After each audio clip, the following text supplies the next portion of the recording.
একটা বুড়ো সিংহ গুহা শুয়ে অসুস্থতার ভান করেছিল, যাতে অন্য পশুরা তাকে দেখতে আসে এবং সে সহজে তাদের শিকার করতে পারে।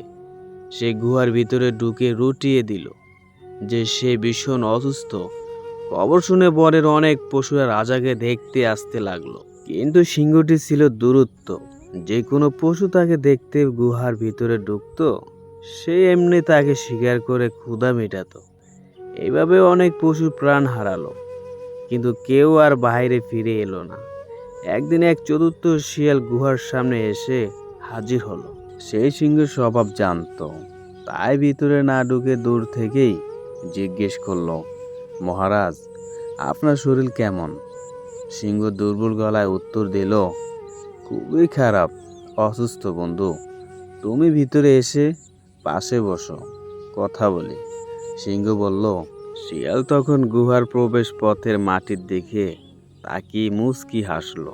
সে বলল, মহারাজ, আসতে তো চাই, কিন্তু একটি বিপদের সংকেত দেখতেছি।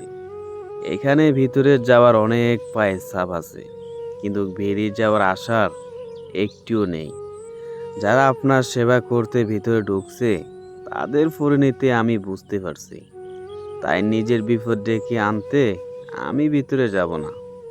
এই বলে বুদ্ধিমান শিয়ালটি দ্রুত সেখান থেকে চলে গেল।